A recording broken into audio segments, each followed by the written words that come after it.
Welcome to BizDoc Online.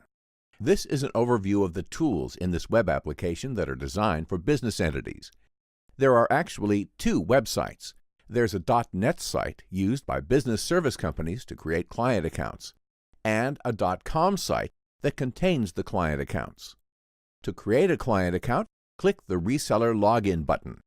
Enter the reseller's username and password. When the reseller account opens for the first time, it will look like this. When the Add Client button is pressed, a data form appears. It includes an email address. After data is entered and the Save Data button is pressed, an email is automatically sent to the client with the username and a password. The client can then sign in to the newly created client account on the .com website. After client accounts have been created, the first page in the reseller account will look something like this. Click one of the client account names and the account appears. The options on the left are for managing the account. The client account on the .com website can be accessed directly by clicking this button. When the client account opens, there's a Client Options menu. It can be used to add editor and viewer permissions. Editors are emailed a unique username and password. Their edits can be reviewed by the client and reseller in the client's change log. Viewers can view but not edit meeting records, saved documents, and web resources. A viewer can access the site from a variety of computer platforms and mobile devices, including a smartphone. Let's start with data entry forms.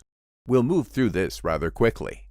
Please keep in mind there is a help file where you can access more detailed information. We're opening the company profile. Multiple companies can be added to one client account. Typically, the entities in a client account have common owners or share resources. The type of entity for each company is selected using this pull-down list.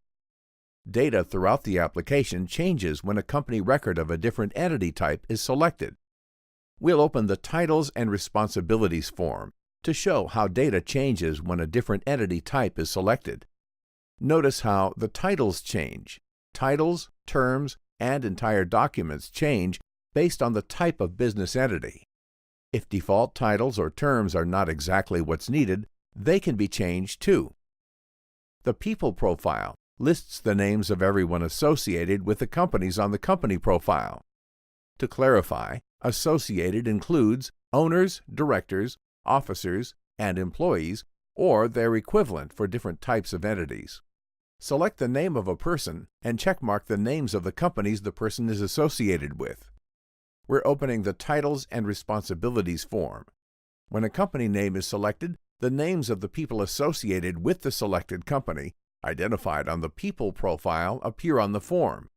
On this form, titles and responsibilities are recorded for each person in each company.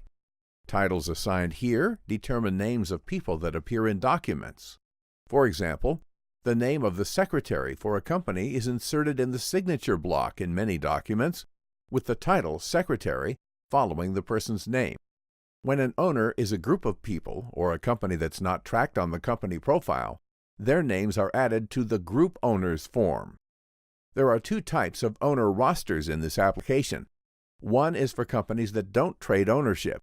The second type of register tracks ownership transactions. It's larger than the Simple Owner Register.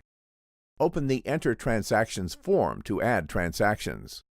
Once transactions have been entered, both active and surrendered certificates can be viewed on the Certificates form. The Transactions form groups certificates by transaction.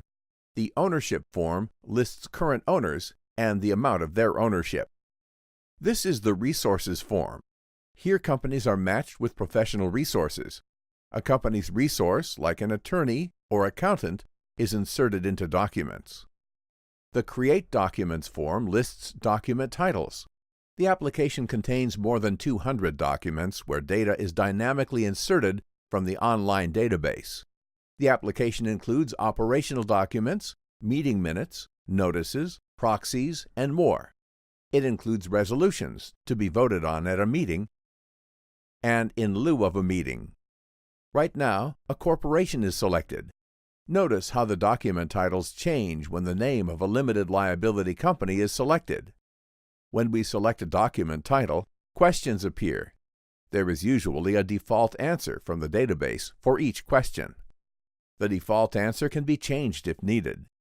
When an answer is not in the database, the answer needs to be entered manually. The final document appears in HTML format. Now the document can be modified.